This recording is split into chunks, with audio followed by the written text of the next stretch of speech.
Shalom and welcome to Jewish Live, the show about people and issues in Judaism and some secrets you missed out in Hebrew school.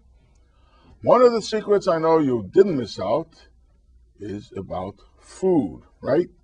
Whenever anything comes around, you talk about the Sabbath, food, challah, chicken soup, gefilte fish, timis, kugel, chont, and on and on. Rosh Hashana, apple dipped in honey, honey cake, carrots, pomegranates, fish, all kinds of food. It's all about food. Shavuos, cheese blintzes. You talk about Purim, kreplach. It just goes on and on and on. Wherever you turn, anything you want to celebrate, it's all about food. But it's always religiously connected. What is this all about? Well, I am very happy to have with me Levana Kirchenbaum. Hello. World famous chef and lecturer on food. That's right. Secret of my popularity. I don't only talk about it. Partner in Levana's restaurant at Lincoln Center. In the Lincoln Center area. And who didn't visit Lincoln Center? And if you missed Levana's restaurant, you have not been to Lincoln Center.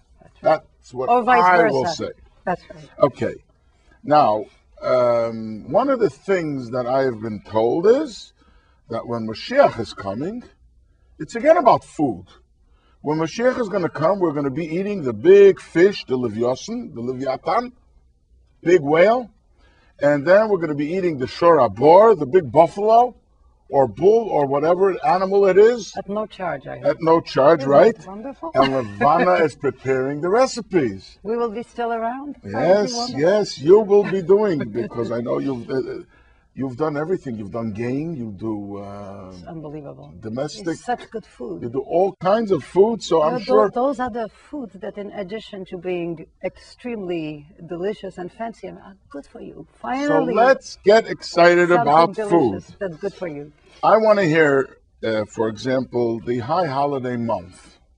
The entire month of the high holidays, we have Rosh Hashana, Yom Kippur, Sukkot, Simchat Torah. Okay, so we have all these holidays, a full month of holidays, and we start on Rosh Hashanah with the honey.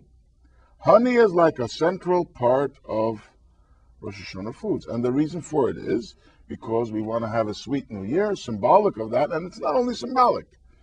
There are two themes that are always parallel during Tishrei, is the theme of sweetness and the theme of shefa, plenty. Plentiness. So the sweetness is always represented by all those sweet vegetables, fruit, and then the plenty is represented by fruit that comes in tiny little, or seeds. An example? Sesame seeds, or pomegranate seeds, or sunflower seeds.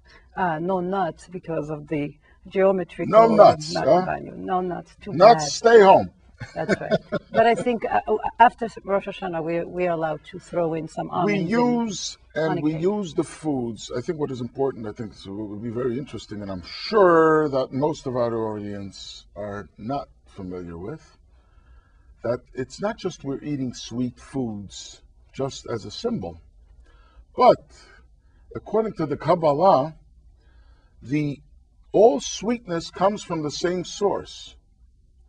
So when we want to have a sweet year, where is that sweet year going to come from? It comes from the right channel, so to speak. Yes. The right arm of God, which from where sweetness, right? Yes. Which gives nourishment and sweetness.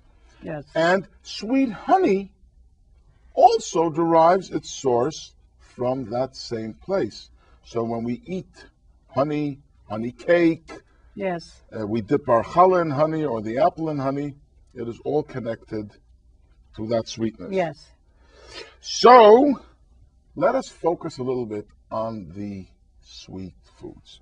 Now, Levana has a great cookbook called Levana's Table, Kosher Cooking for Everyone. And I really meant it for everyone. I have plenty of non-kosher people, or not even non-Jewish people, who love the recipes and the anecdotes attached to the recipes. It's a lot of fun. And skimming through, I did see the timis, which is the sweet. So you're a happy boy. I did see, I did see the honey cake, which is very much I'll part tell of you the. something funny about this honey cake. It's on the website as the best honey cake ever. And who put it on? Arthur Schwartz. He said, from a honey cake hater, she made me love honey cake. So I got on the map.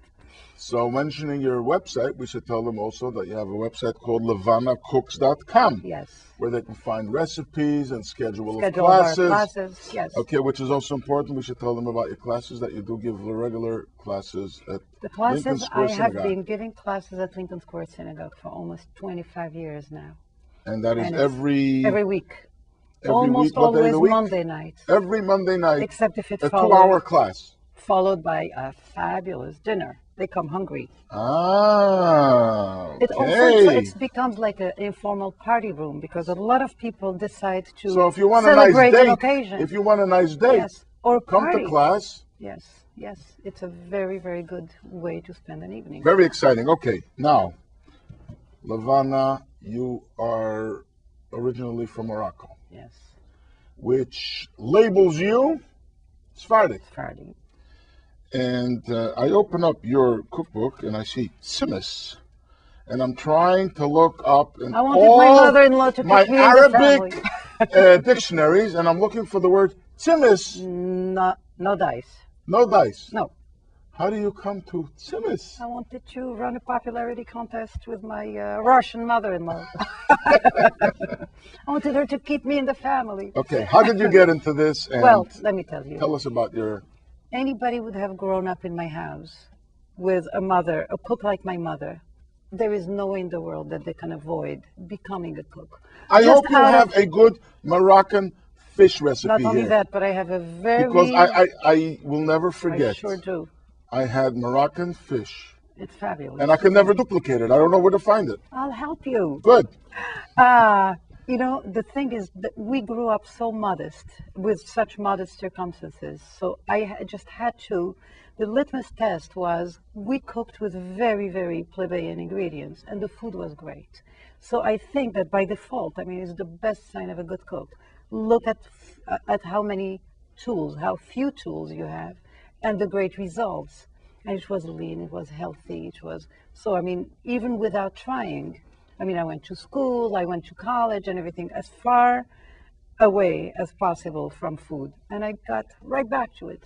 Because I said, when I came to America, I said, what they really need is a good meal. A good, healthy, simple.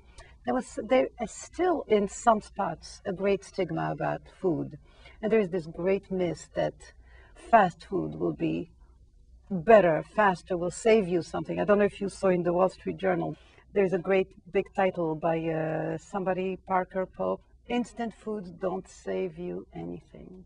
And there goes this great puncture into the American food. Make it, it'll be faster. Levana has it for you. It'll be There faster. it is.